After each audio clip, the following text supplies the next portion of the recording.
सभी को good morning. Jasvir education Sandwa में आपका एक बार फिर स्वागत है। हमारा टॉपिक चल रहा था सिंधु घाटी सभ्यता 12th में। आज इस टॉपिक को हम कंप्लीट करेंगे। हमने पाकिस्तान के जो मुख्य स्थल थे उनको कर लिया था। आज हम भारत के स्थलों को एक एक करके पढ़ेंगे जो मुख्य मुख्य स्थल हैं। देखिए, सबसे पहले हम पढ़ते हैं रोपड़। रोपड़ सतलज नदी के बाएं तट पर पंजाब में है, भारत वाले पंजाब में। देखें, ठीक है। रोपड़ इसकी खोज की गई 1950 में बीबी लाल के द्वारा। भारत की स्वतंत्रता प्राप्ति के बाद खोजा जाने वाला पहला स्थल रोपड़ था, ठीक है। लेकिन इसका उत्खनन 1954 से 55 के बीच में वाई.डी.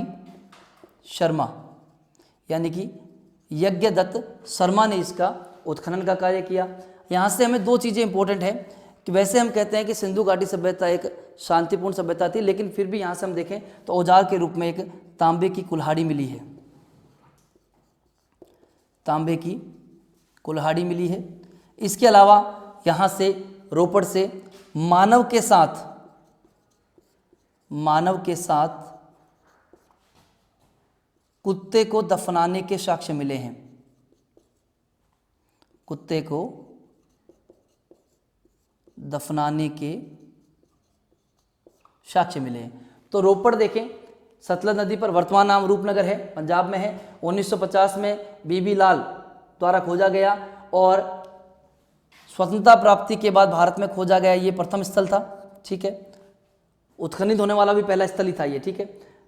उसके बाद तांबे की यहाँ से कुल्हाड़ी मिली है। मानव के साथ कुत्ते को दफनाने के साक्ष्य मिले हैं। ये आपका रोपड़ है। अगला स्थल लेते हैं हम।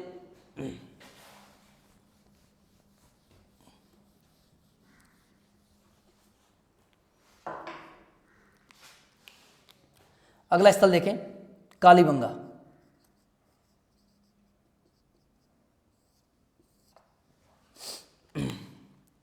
कालीबंगा में हमें कुछ पहले फैक्ट देखने हैं। इसका शाब्दिक अर्थ होता है काले रंग की चूड़ियां।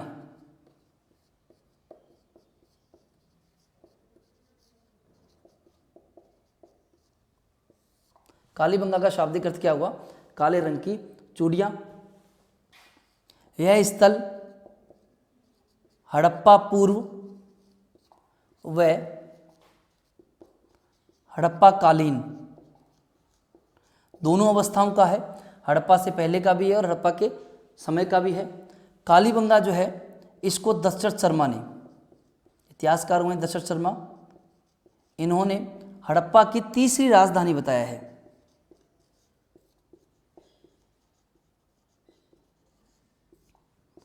तीसरी राजधानी बताया। इनकी पुस्तक है राजस्थान थ्रू दी एजेज। इसके अलावा इन्होंने अर्ली चौहान डायनेस्टीज इनकी पुस्तक है, ठीक है, दशरथ शर्मा ने, ठीक है। इसके अलावा देखें, कालीबंगा की जो खोज का काम बताएं हम, तो खोज की गई 1952 में, ठीक है, 1952 में की गई, ठीक है। रोपड़ के बाद ये दूसरा स्थल है। स्वतंत्रता प्राप्ति के बाद उत्खनन हुआ है और रोपड़ के बाद ये दूसरा स्थल है। कौन सा? कालीबंगा। 1952 में इसकी खोज की गई अमलानंद घोष के द्वारा। अमलानंद घोष के द्वारा। और यहाँ पर उत्खनन का जो काम किया गया है वो 1961 से लेकर 69 के बीच में वो किया गया है बीबी लाल और बी.के. थापर, ब्रिजबासी लाल और बालकृष्ण थापर, इनके द्वारा यहाँ पर उत्खनन का काम किया गया है। अब यहाँ से कालीबंगा से हमें मिला क्या क्या है? देखें, कालीबंगा से हमें 7 अग्निकुंड या अग्निवेदिकाएं मिली हैं। अग्निवेदिका कह दो, अग्निकुंड कह दो, ये दोनों मिले हैं। एक दूसरा, यहाँ से हमें भूकंप के साक्ष्य मिले हैं। भूकंप के साक्ष्य मिले हैं क्योंकि यहाँ पर जो मकान मिले हैं उनकी दीवारों पर दरारें हैं, तो भूकंप के साक्ष्य मिले हैं। इसके अलावा यहाँ पर जूते हुए खेत के साक्ष्य, जूते हुए खेत के साक्ष्य मिले हैं। संभवतः चना और सरसों उगाया जाता था। खेतों को जो है वो ग्रिड सिस्टम में, जालीनुमा सिस्टम, इसे हम कहेंगे ग्रिड सिस्टम में जोता जाता था। यहाँ से एक मरण पट्टिका मिली है मृण पट्टिका जो मिली है, मृण पट्टिका में एक सींग युक्त देवता को दिखाया गया है, सींग युक्त, एक और तो सींग युक्त देवता है, और दूसरी ओर मानव को, एक मानव को बकरी के साथ जाता हुआ दिखाया गया है। ठीक है, यहाँ से फारस की बेलनाकार मोहर मिली है, सॉरी एक बेलनाकार मोहर मिली है। यहाँ से तीनों प्रकार की जो समाधिकरण है, अंतिम संस्कार की तीन विधियाँ थी, या हम कह सकते हैं तीनों विधियाँ अंतिम संस्कार की वो मिली हैं। हड़प्पा में 3 विधियाँ थी, दाह कर्म, ठीक है, आंशिक दाह कर्म, दाह कर्म और पूर्ण समाधिकरण। आंशिक का मतलब है कि मृत्यु के बाद पशु पक्षियों को खाने के लिए उस लाश को छोड़ दिया और बचे हुए अवशेषों को हमने दफन कर दिया। दाह कर्म का मतलब है उनको जला दिया, और पूर्ण समाधिकरण का मतलब है उसको पूरा का पूरा दफना दिया। तो अंतिम संस्कार की जो तीनों विधियां हैं वो यहाँ से मिली हैं। ठीक है, देखें अग्निवेदिका, भूकंप के साक्ष्य, जूते हुए खेत, मृण पट्टिका, यहाँ से लकड़ी की नालियां मिली हैं, अलंकृत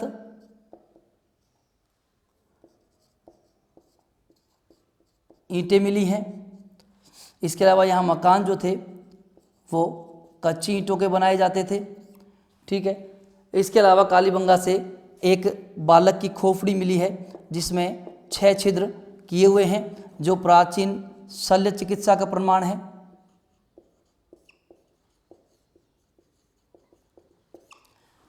इसके अलावा कालीबंगा की बात करें तो कालीबंगा को संस्कृत साहित्य में बहुधान्यदायक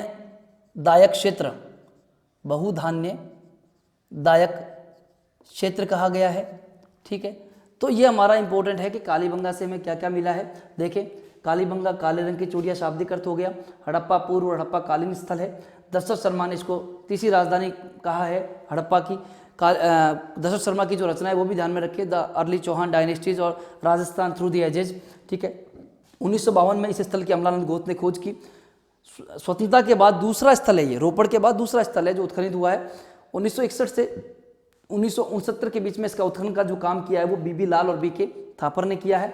एक बालक की खोपड़ी मिली है जिसमें 6 छिद्र हैं, जो शल्य चिकित्सा का प्रमाण माना गया है।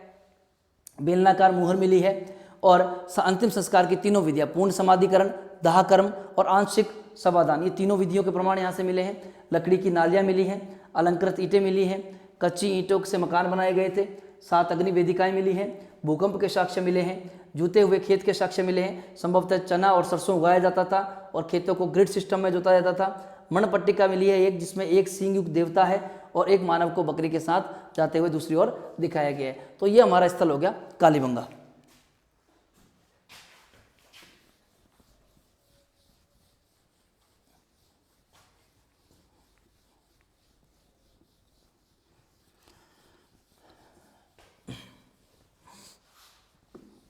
देखिए नेक्स्ट हमारा जो अगला स्थल इंपॉर्टेंट है भारत में वो है लोथल। देखें लोथल ये गुजरात में है। सबसे पहले हमें पता होना चाहिए कहाँ पर है, गुजरात में, और भोगवा नदी के तट पर है। किस नदी के तट पर है? भोगवा नदी के तट पर है। लोथल को लघु हड़प्पा या लघु मोहनजोदड़ो की संज्ञा भी दी जाती है।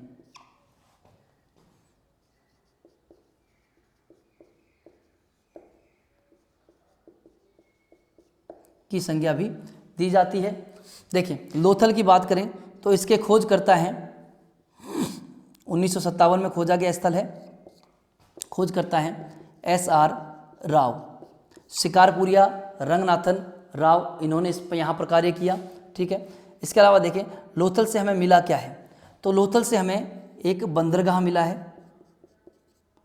बंदरगाह कह दें या हम इसको कह दें गोदीबाड़ा कह दें या हम इसको डॉकयार्ड कह दें, ये मिला है। व्यापार होता था, व्यापार के लिए इसका प्रयोग किया जाता था। इसका उस समय जो आकार है वो 214 × 36 मीटर और जो गहराई है लगभग 3.30 मीटर के करीब इसकी गहराई है। ठीक है, एक तो ये बंदरगाह हो गया। लोथल से हमें आटा पीसने की चक्की मिली है। ठीक है, यहाँ से एक फारस की मोहर मिली है, फारस की मोहर मिली है। इसके अलावा देखें और क्या मिला, यहाँ से नाव के मॉडल मिले हैं। नॉर्मल सी बात है, जो स्थल समुद्र के किनारे होगा तो ये मॉडल मिलने ही है वहाँ से। ठीक है, इसके अलावा मम्मी का मॉडल मिला है, मिस्र की मम्मी का मॉडल। ठीक है, और इसके अलावा एक मृदभांड पर लोमड़ी व कौवे का चित्रांकन जो विष्णु शर्मा द्वारा एक ग्रंथ लिखा गया पंचतंत्र, उसकी कहानी पर आधारित है, नजर आता है। तो ये यहाँ से मिला है कि मृदभांड पर एक लोमड़ी और कौवे का चित्रांकन मिला है। ठीक है, लोथल की एक विशेषता ये थी कि यहाँ पर गढ़ी व निचला शहर यानी दुर्ग व निचला शहर दोनों को एक ही दीवार से, दुर्ग व, मैंने आपको बताया था हड़प्पा में अधिकांश स्थल दो भागों में बटे हुए थे, एक पश्चिम में जिसको दुर्ग टीला कहा गया, एक निचला शहर। तो इन दोनों को एक ही दीवार से दीवारबद्ध किया गया था। हड़प्पा के अधिकांश स्थलों में जो घरों के दरवाजे हैं वो मुख्य सड़क की ओर ना खुलकर पीछे की सड़क की ओर खुलते थे, लेकिन लोथल में ऐसा नहीं है। लोथल में ऐसा देखा गया है कि जो घरों के दरवाजे हैं,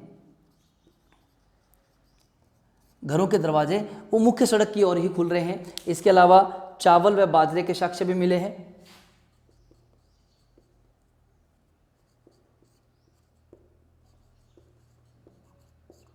इसके अलावा यहाँ से 3 युग्म समाधियाँ भी मिली हैं।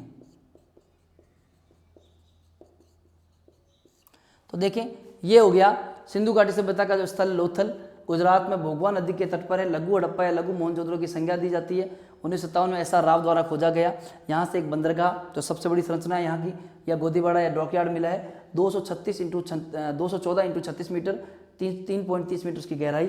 आटा चक्की मिली है, फारस की एक मोहर मिली है, नाव के मॉडल मिले हैं, मम्मी के मॉडल मिले हैं, मम्मी का मॉडल मिला है। मर्दभांड पर एक लोमड़ी और कौवे का चित्रांकन है जो पंचतंत्र की कहानी से संबद्ध किया गया है, जिसको दुर्ग और निचला शहर जो एक ही दीवार से दीवारबद्ध किया गया है। बाजरा व चावल के साक्ष्य मिले हैं। 3 युग्म समाधियाँ मिली है। तो ये हमारा स्थल हो गया लोथल। ठीक है, नेक्स्ट चलते हैं आगे।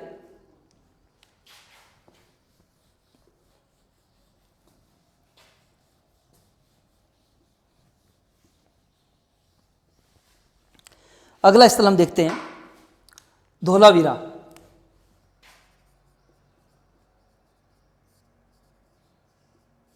धोलावीरा, देखिए धोलावीरा का जो शाब्दिक अर्थ होता है वो होता है सफेद कुआं।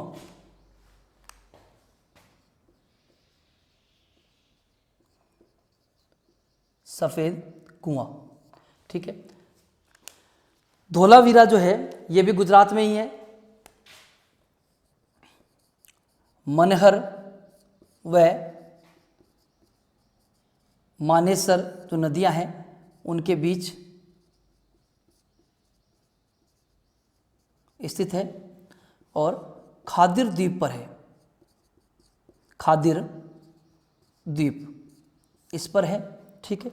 इसकी खोज की गई 1967 में जगपति जोशी के द्वारा। तो इसकी हम खोजकर्ता की बात करें तो 1967 खोजकर्ता, और खोजकर्ता थे जगपति जोशी।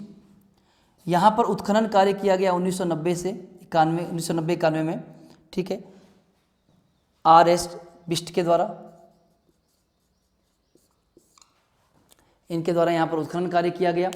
देखें आगे धोलावीरा से हमें मिला क्या है, तो देखें धोलावीरा से हमें एक पाषाण की नेवले की मूर्ति मिली है या प्रतिमा मिली है, नेवले की,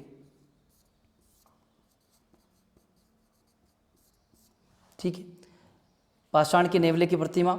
इसके अलावा देखें धोलावीरा से क्या मिला है, एक स्टेडियम मिला है, स्टेडियम के साक्ष्य मिले हैं, खेल के मैदान के कह सकते हैं हम। इसके अलावा धोलावीरा से साइन बोर्ड या हम कह सकते हैं सूचना पट मिला है धोलावीरा से ही, ठीक है। इसके अलावा धोलावीरा से 16 तालाबों के साक्ष्य हैं जिनको चट्टानों को काट कर बनाया गया था, तो ये कह सकते हैं कि ये रॉक कट आर्ट का सबसे प्राचीनतम उदाहरण है, ठीक है। तो ये धोलावीरा हो गया। देखें धोलावीरा का शाब्दिक अर्थ हो गया सफ़ेद कुआं, मनहर व मानेसर नदियों के बीच है, खादिर द्वीप पर स्थित है, खोजकर्ता जगपति जोशी हैं। 1990 के आने में RS बिष्ट ने जो है यहाँ पर उत्खनन करवाया, पाषाण नेवले की प्रतिमा मिली है, स्टेडियम के साक्ष्य मिले हैं, साइन बोर्ड मिला है, सूचना पट मिला है और 16 तालाबों के साक्ष्य है जिनको चट्टानों को काटकर बनाया गया था, ठीक है। आगे देखते हैं कुछ और स्थल हैं, उनमें मुख्य मुख्य क्या मिला है वो हमें देखना है। जैसे बनावली, ये 1973 में RS बिष्ट के द्वारा खोजा गया था, हरियाणा में है, ठीक है। बनावली से टेरिकोटा या हम कह सकते हैं मिट्टी का हल, पकी हुई मिट्टी जो होती है उसे टेरिकोटा कहा जाता है, तो उसका हल मिला है, एक तो मिट्टी का हल मिला है एक बनावली से। यहाँ से वॉश बेसिन हाथ धोने के जो काम आता है उसके साक्ष्य मिले हैं। यहाँ से एक जोहरी का मकान मिला है, ठीक है। तो ये यहाँ से मुख्य मुख्य चीज़ें मिली हैं, ठीक है। इस बनावली में ये जोहरी का मकान वगैरह वॉश बेसिन देखते हुए बनावली को धनवानों की बस्ती कहा गया, बनवाली इसका नाम है, हरियाणा में है, ठीक है। तो ये हमारा बनवाली है, छोटा सा स्थल। एक दो छोटे छोटे स्थल और हैं, उनको देखें थोड़ा सा। देखें एक स्थल है हरियाणा में ही, राखीगढ़ी।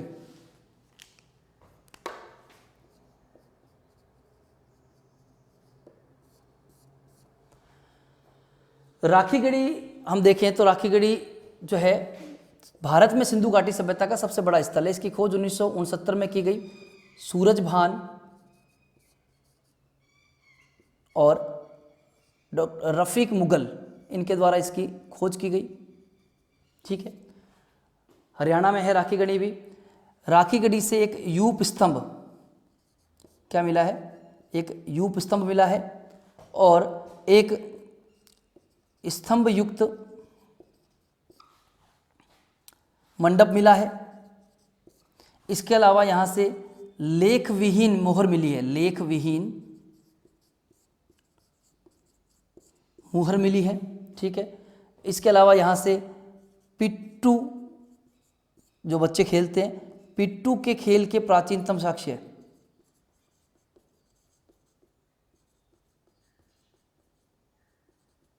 मिले। तो ये राखीगढ़ी हो गया, ठीक है, हरियाणा में है। सूरजभान और रफीक मुगल ने खोज की है। यूप स्तंभ मिला है, स्तंभ युक्त मंडप मिला है, लेखवीन मोहर मिली है, पिट्टू के खेल का प्राचीनतम साक्ष्य मिला है राखीगढ़ से। अन्य कुछ इंपॉर्टेंट स्थल है, जैसे कुणाल है हरियाणा में, वहाँ से चांदी के 2 मुकुट मिले हैं।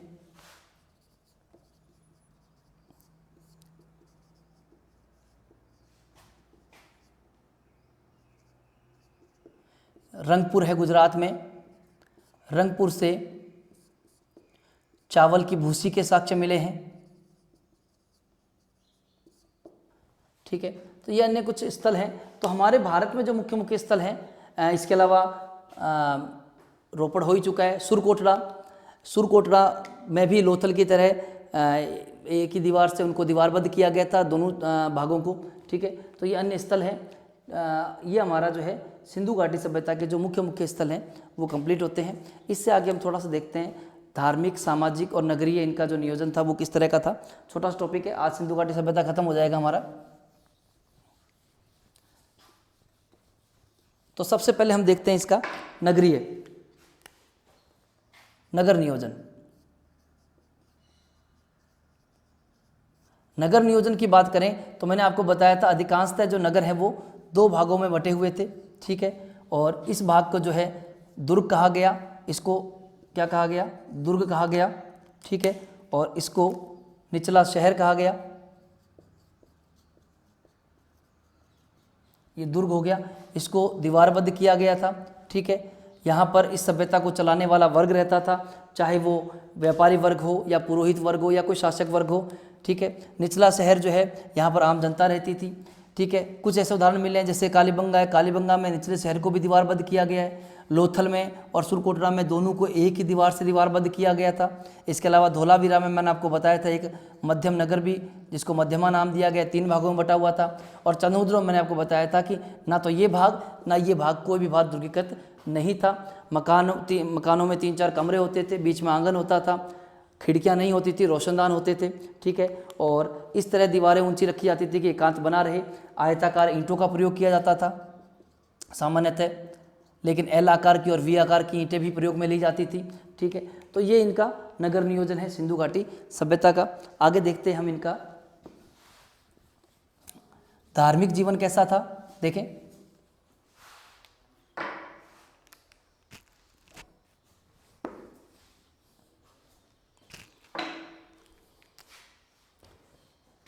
धार्मिक पक्ष की बात करें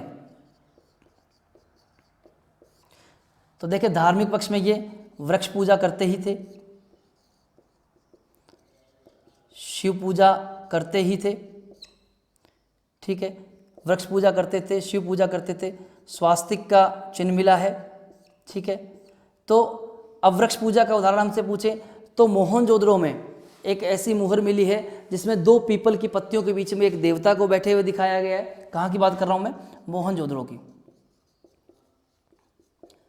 ठीक है, तो वहाँ पर 2 पीपल की पत्तियों के बीच में एक देवता को बैठे हुए दिखाया गया है मोहनजोदड़ो में इस मोहर पर, और साथ ही जो है 7 स्त्रियाँ उसकी पूजा कर रही हैं, तो वो वृक्ष पूजा का साक्ष्य हो गया, वृक्ष देवता का हो गया। शिव पूजा, यहाँ मैके को जो है वो शिव की मुहर मिली थी, और उस जिसके बाईं ओर तो भैंसा और गेंडा बैठा हुआ दिखाया गया है, दाईं ओर हाथी और व्याघ्र को दिखाया गया है, सामने की ओर हिरण है। स्वास्तिक का चिन्ह हड़प्पा से साक्ष्य मिले हैं। ठीक है, इसके अलावा मोहनजोदड़ो से एक स्तूप भी मिला है, ये कनिष्क के द्वारा या कनिष्क के काल में बनाया हुआ बताया जाता है। ठीक है, तो ये इसका धार्मिक पक्ष हो गया कि वृक्ष पूजा करते थे, शिव पूजा करते थे, और आपको ये बता दिया कि अंतिम संस्कार की इनकी 3 विधियाँ थी, पूर्ण दाह कर्म, ठीक है, पूर्ण समाधि कर्म, दाह कर्म और आंशिक दाह कर्म। ठीक है, तो आंशिक समाधिकरण, सॉरी। तो ये हो गया धार्मिक पक्ष। इसके अलावा हम देखें सामाजिक पक्ष की अगर हम बात करें,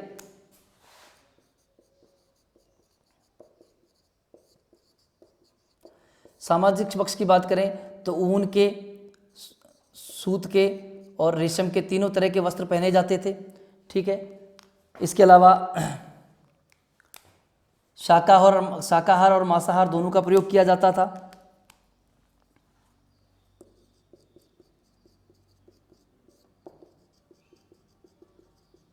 पासे के खेल से ये परिचित थे, पासे का खेल खेला जाता था। इसके अलावा मोहनजोदड़ो से एक मुहर पर, एक मुद्रा पर जो है एक व्यक्ति को ढोलक बजाते हुए दिखाया गया है, तो इसका मतलब ये लोग अपने मनोरंजन के लिए ढोलक का या संगीत का इनका प्रयोग करते थे।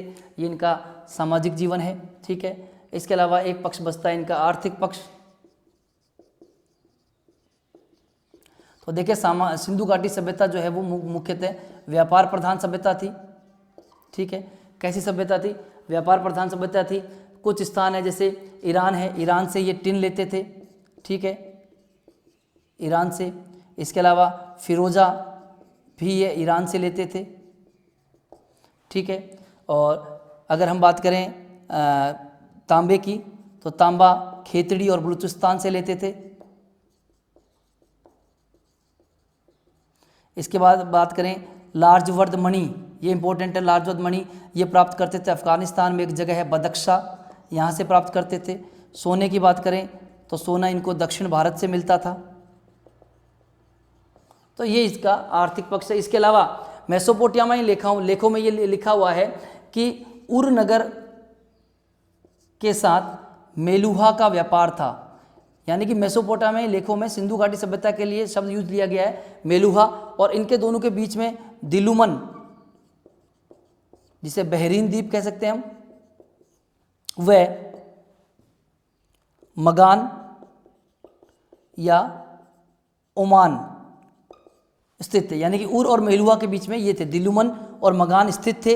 और ये कहा गया है कि दोनों का व्यापारिक संबंध था, ठीक है। हाजा पक्षी का उल्लेख किया गया है जिसका संबंध हम मोर से ले सकते हैं। तो मेसोपोटामियाई लेखों में मेलुहा शब्द का उपयोग में लिया गया है सिंधु घाटी के लिए या हड़प्पा के लिए, ठीक है। ओमान से एक सिंधु घाटी सभ्यता का फयांस मिला है,